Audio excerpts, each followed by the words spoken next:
कविता की जेठानी मीना एक सप्ताह के लिए मायके रहने को गई तो उसे विदा करने के लिए सास कमरे से बाहर ही नहीं निकली। मुझे तो बहुत डर लग रहा है भाभी जी, आपका साथ और सहारा नहीं होगा तो कैसे बचाऊंगी मैं इनसे अपनी जान। सिर्फ 4 महीने पहले इस घर में बहू बनकर आई कविता की आंखों में डर और चिंता के भाव साफ नजर आ रहे थे। वे चुभने या बेइज्जत करने वाली कोई भी बात कहें तो तुम उस पर ध्यान न देकर चुप ही रहना कविता। झगड़ा करके तुम उनसे कभी भी जीत नहीं सकोगी। मीना ने उसे प्यार से समझाया। भाभी, अगर सामने वाला तुम्हारी बेइज्जती करता ही चला जाए तो कोई कब तक चुप रहेगा। उस स्थिति में तुम वह करना जो मैं करती हूँ। जब तंग आकर तुम जवाब देने को मजबूर हो जाओ तो गुस्से में पागल की तरह इतनी जोर से चिल्लाने का अभिनय करना कि सासू जी की सिट्टी पिट्टी गुम हो जाए। उन्हें चुप कराने का यही एक तरीका है कि उनसे ज़्यादा जोर से गुर्राओ। अगर उनके सामने रोने धोने की गलती करोगी तो वे पूरी तरह से तुम्हारे ऊपर हावी हो जाएंगी कविता। अपनी देवरानी को ऐसी कई सलाहें देकर मीना अपने बेटे के साथ स्कूटर में बैठकर बस अड्डा चली गई। कविता अंदर आ गई। दोपहर के भोजन की तैयारी करने रसोई में घुसी ही थी कि उसकी सास आरती वहीं पहुंच गई। उफ, इस मीना जैसी बददिमाग लड़ाकी बहू किसी दुश्मन को भी ना मिले। अब सप्ताह भर चैन से तो कटेगा, कहकर आरती ने अपनी छोटी बहू से बात करनी शुरू कर दी। आरती लगातार मीना की बुराइयां करती रही। बहुत सी पुरानी घटनाओं की याद को दोहराते हुए उन्होंने उसके खिलाफ जहर उगलना जारी रखा। कविता ने जब चुप रहकर वार्तालाप में कोई हिस्सा नहीं लिया तो आरती नाराज होकर बोल पड़ी। अब तू क्यों गूंगी बन गई है बहू? मुंह फुलाकर घूमने वाले लोग मुझे जरा भी अच्छे नहीं लगते। आप बोलकर अपना मन हल्का कर लो मम्मी। मेरे मन में भाभी के लिए कोई शिकायत है ही नहीं तो मैं क्या बोलूं। कविता का यह जवाब सुन आरती चिढ़ उठी थी। कविता वैसे आरती के घर वालों को कुछ ज़्यादा भाव देती थी। उसके माता पिता की जाति उनसे ऊंची भी थी और वे सब इंग्लिश मीडियम के पढ़े थे, जबकि अरुण और उसका भाई हिंदी मीडियम स्कूल से थे। फिर भी कविता और उसके घर वाले आरती को पूरा सम्मान देते थे। आरती को एहसास था कि जरा सी जाति ऊंची हुई नहीं या बच्चे अंग्रेजी मीडियम में गए नहीं, उनकी नाक ऊंची हो जाती है। आटा गूंथने का काम बीच में रोककर वे उसे तीखी आवाज़ में सुनाने लगी। अपनी जेठानी के नक्शे कदम पर चलकर इस घर की सुख शांति को ज़्यादा बिगाड़ने में सहयोग मत दो बहू। अगर बड़ों की इज्जत नहीं करोगी तो तुम कभी भी सुखी नहीं रह पाओगी। अपनी जेठानी की नसीहत को याद कर कविता ने कोई प्रतिक्रिया जाहिर नहीं की। उसने प्रतिक्रिया जाहिर करना मुनासिब ही नहीं समझा और सब्जी काटने के काम में लग गई। अकेले ही बोलती हुई आरती आजकल की बहुओं को देर तक भला बुरा कहती रही। भाभी होती तो 1 मिनट में इन्हें दुगना से भी ज़्यादा बातें सुनाकर चुप करा देती। पूरे 7 दिन मैं कैसे इन्हें अकेले झेलूंगी। ऐसे विचारों में उलझ आरती चुप रहकर अपना खून फूंकती रही। कविता ने जब तक आलू गोभी की सब्जी तैयार की तब तक आरती ने पराठे सेक डाले। उसने अपनी सास के साथ खाना न खाने के लिए भूख न होने का बहाना बनाया, पर आरती ने बड़े हक से दोनों का खाना इकट्ठा परोस लिया था। खाना खाते हुए आरती ने कविता के मायके वालों को वार्तालाप का विषय बनाया। वे उनके बारे में हल्की फुल्की बातें करती रही। थोड़ी ही देर में कविता अपनी नाराज़गी भुलाकर उनके साथ खुलकर हंसने बोलने लगी। भोजन समाप्त कर वह आराम करने के लिए अपने कमरे में आकर लेट गई। आँख लगने से पहले एक बार सोचकर उसके होठों पर व्यंग भरी मुस्कान उभरी थी कि मुझे अपनी तरफ करने के लिए आज कितना मीठा बोल रही थी। लेकिन उनकी सारी चालाकी बेकार जाएगी, क्योंकि असल में तो उनके मन में अपनी दोनों बहुओं के लिए इज्जत और प्यार है ही नहीं। शाम को आरती ने कविता के लिए स्विगी से गरम गरम समोसे और चाय मंगवाई। आरती ने अपने मोबाइल में सब ऐप डाउनलोड कर रखे थे और बेटे के कार्ड से कनेक्टेड थे, इसलिए पेमेंट में कोई दिक्कत तो थी नहीं। चाय पीते हुए जब उन्होंने अपनी बड़ी बहू के खिलाफ उसके कान भरने की कोशिश जारी रखी तो कविता का मन अंदर से खिन्न सा बना रहा। कुछ देर के बाद आरती ने अपनी बेटी और दामाद के बारे में बोलना शुरू किया। आजकल मनोज ज़्यादा ही पीने लगा है और पीकर अंजू से झगड़ा भी बहुत करता है। मैं सोच रही हूँ कि परसों उन्हें डिनर पर बुला लूँ। अरुण और तुम से मनोज की अच्छी पटती है, तुम दोनों उसे समझाना कि वह शराब कम पिया करे। अपनी बेटी के बारे में बात करते हुए तेज तर्रार आरती असहाय और दुखी सी नजर आ रही थी। जितनी फिक्र इन्हें अपनी बेटी की है उतनी ही अपनी बहुओं की क्यों नहीं करती। तेज माँ की तेज बेटी दुख तो पाएगी ही। ऐसा सोचते हुए कविता ने अपने आप को कुछ ज़्यादा खुश महसूस नहीं किया, तो मन ही मन उसे हैरानी हुई। अंजू दीदी अगर अपना गुस्सा कुछ कम कर ले तो जीजाजी के ऊपर बदलने के लिए दबाव बनाना आसान हो जाएगा।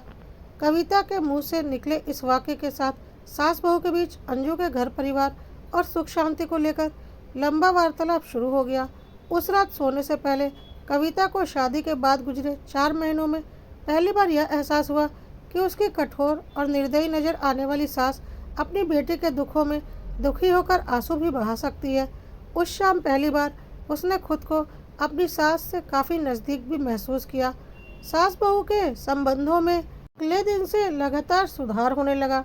अपने पति, जेठ और ससुर को ऑफिस भेजने के बाद कविता ने आराम से अपनी सास के साथ बैठकर नाश्ता किया। एक के बजाय दोनों ने 2 बार चाय पीने का लुत्फ उठाया। फिर कपड़े धोने की मशीन लगाने का काम दोनों ने इकट्ठे किया। दोपहर के खाने में आरती ने अपनी बहू को गोभी के पराठे बनाने सिखाए। खाना दोनों ने सीरियल देखते हुए खाया। खाना खाने के बाद कविता सोफे पर और आरती तख्त पर आराम करने को ड्राइंग रूम में ही लेट गई। दोनों में से किसी का भी मन अपने कमरे में जाकर बंद होने को नहीं था। शाम को दोनों सब्जी खरीदने के लिए साथ साथ रिलायंस फ्रेश गई। आरती ने अच्छी और सस्ती सब्जियां खरीदने की कला सिखाते हुए लंबा सा लेक्चर उसे दिया, पर कविता को उनकी बातें उस शाम बुरी नहीं लगी। उस रात सास बहू को घुल मिलकर बातें करते देख कविता के पति अरुण ने उसे छेड़ा भी। माँ ने तुम्हें ऐसा क्या लालच दे दिया है जो इतना मीठा बोलने लगी हो तुम उनसे? यह चमत्कार कैसे हो रहा है मैडम? इसमें कोई चमत्कार वाली बात नहीं जनाब। मुझे अपनी तरफ करने को आपकी माताजी मुंह में गुड़ रखकर मुझसे बोल रही हैं। मीना भाभी को अलग थलग कर देने के लिए उनकी तरफ से यह सारा नाटक चल रहा है। कविता ने शरारती अंदाज में मुस्कुराते हुए अरुण को जानकारी दी। किसी भी बहाने से सही, पर इस घर में सुख शांति का माहौल तो बना। तुम तीनों के रोज शाम को सूजे हुए मुंह देखकर दिमाग भन्ना जाया करता था। भाभी के लौटने पर स्थिति फिर बदल जाएगी। सास बहू के प्यार से आपस में हंसते बोलते देखने का मजा बस कुछ दिन और ले सकते हैं आप इस घर में। अपने इस मजाक पर कविता खुद ही ठहाका मारकर हंस पड़ी, तो अरुण बुरा सा मुंह बनाकर बस जरा सा मुस्कुराया। अगले दिन शाम को अंजू और मनोज के साथ सब का समय बड़ा अच्छा गुजरा। आरती अपनी छोटी बहू की तारीफ करने का कोई मौका नहीं चूकती थी। ननंद भाभी पहली बार खुलकर खूब हंसी बोली। माँ बेटी दोनों ने कविता के काम में पूरा हाथ बटाया। अगले दिन आरती ने कविता के साथ एक सहेली की तरह गपशप करी। उन्होंने अपनी सास के बारे में बहुत सी कहानियाँ उसे सुनाई। अपनी सास के सामने जोर से सांस भी वह नहीं ले सकती थी। सुबह 4 बजे उठकर हाथ से नल से 20 बाल्टी पानी भरना पड़ता था। फिर नहा धोकर पूरे 8 आदमियों का नाश्ता और खाना बनाना होता था। घर का काम देर रात को खत्म होता। तारीफ के शब्द सुनने की बात तो दूर रही, घर के छोटे बड़े मुझ पर हाथ उठाने से भी परहेज नहीं करते थे। वे लोग तब हाल में ही गांव से कस्बे में आए थे और आरती की सास यानी कि अरुण के दादा दादी जी रीति रिवाज मानो संदूक में पैक करके लेकर आए हों। आरती को एडजस्ट करने में बहुत समय लगा था। आरती ये बातें इस अंदाज में सुना रही थी मानो अपने ससुराल वालों की बड़ाई कर रही हो। कविता ने भी शादी से पहले अपनी ज़िंदगी में घटी कई दिलचस्प घटनाएं उन्हें सुनाई। इसमें कोई शक नहीं कि सास और बहू एक सप्ताह में एक दूसरे के काफ़ी करीब आ गई थी। मीना की वापसी होने के एक दिन पहले आरती ने कविता को अकेले में अपने पास बैठाकर बड़े प्यार से समझाया। तुम स्वभाव की अच्छी और समझदार औरत हो बहू। बस तुम मीना के बहकावे में आना बंद करो। उसकी शह पर जब तुम मुझसे बहस करती हो और झगड़ा करती हो तो मेरा मन बड़ा दुखता है। उसकी तरह अगर तुमने भी मेरी बेइज्जती करने की आदत डाल ली तो मेरी ज़िंदगी तो नर्क बन जाएगी। मम्मी आप प्लीज़ आंसू मत बहाओ।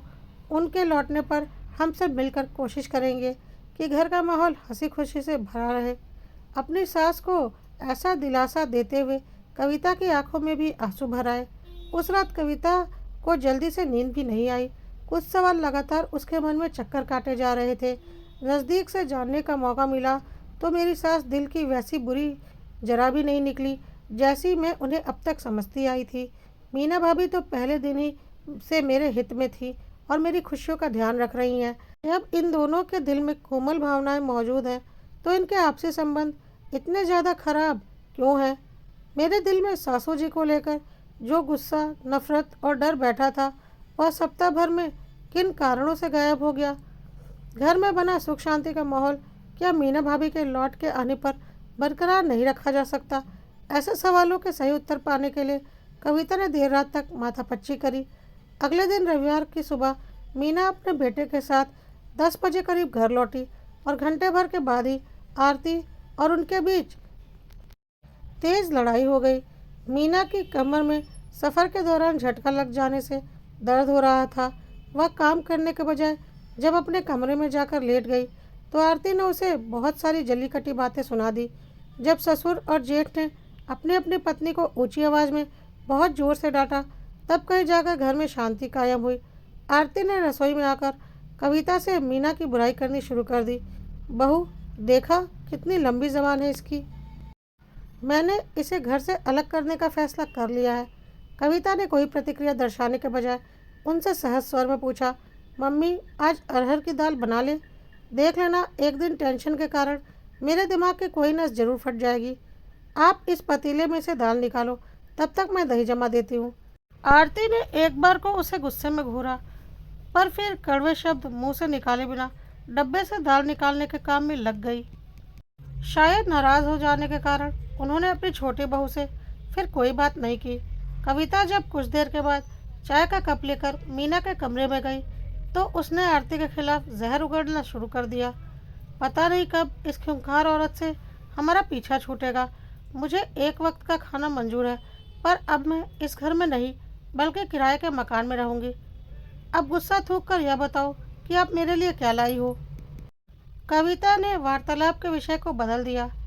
इन्हें बहुत घमंड है ना अपनी धन दौलत का, पर मुझे इनसे इनकी एक फूटी कौड़ी भी नहीं चाहिए। आप कहीं घूमने गई भी या सारा समय घर पर ही रही? अभी मुझसे कुछ मत पूछ कविता। तुम्हारे पास दर्द की कोई गोली पड़ी हो तो दे देना। शाम को मेरे साथ डॉक्टर के यहाँ चलोगी?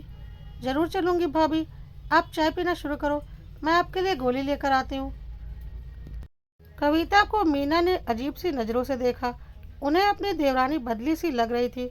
वह उसमें आए बदलाव को समझकर कुछ कह पाती उससे पहले ही कविता कमरे से बाहर चली गई। आरती और मीना ने बहुत कोशिश करी, पर कविता के मुंह से किसी की तरफदारी करते हुए एक शब्द भी नहीं निकला। इस कारण वे दोनों शाम तक यह सोचकर उससे नाराज रहीं कि वह हाँ में हाँ ना मिलाकर दूसरी पार्टी की तरफ हो गई है।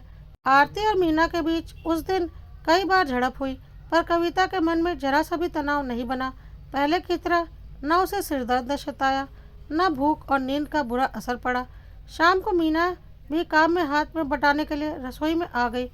वह और आरती दोनों ही उसे संबोधित करते हुए बातें कर रही थी। एक ही अनुपस्थिति में जब दूसरी उसकी बुराई करना शुरू करती तो कविता फौरन ही बात को किसी और दिशा में मोड़ देती। उसके इस बदले व्यवहार की बदौलत रसोई में आरती और मीना के बीच टकराव की स्थिति विस्फोटक नहीं हो पाई। कुछ देर बाद वे दोनों आपस में सीधे बात भी करने लगी तो उनकी नज़रों से छिपकर कविता प्रसन्न भाव से मुस्कुरा उठी। पिछली रात देर तक जागकर वह जिस निष्कर्ष पर पहुंची थी उस पर उसने आज नतीजा देखकर सही होने का ठप्पा लगा दिया। आपसी झगड़े बहुत कम देर तक चलते हैं, पर उनकी चर्चा कितनी भी लंबी खींची जा सकती है। इस तरह ऐसी चर्चा करते रहने से मन में उन यादों की जड़ें मजबूत हो जाती हैं। इस कारण मन में दूसरे व्यक्ति के लिए झगड़ा समाप्त होने के बाद भी बहुत देर तक वैर भाव बना रहता है और नया झगड़ा शुरू होने की संभावना बढ़ जाती है। इस तरह चर्चा करने और कहने और सुनने वालों को रस तो आता है, पर यह रस आपसी संबंधों के लिए जहरीला साबित होता है। जब भी मेरे सामने ऐसी चर्चा शुरू होगी मैं फौरन कोई और बात आरंभ कर दूंगी। मेरे ऐसे व्यवहार के लिए मुझे कोई भला कहे या बुरा, मुझे परवाह नहीं। ऐसा फैसला करके कविता देर रात में सोई और आज मन को प्रसन्न व हल्की फुल्की अवस्था में पाकर वह अपने फैसले पर उसके सही होने की मुहर पूरे विश्वास के साथ लगा सकती थी।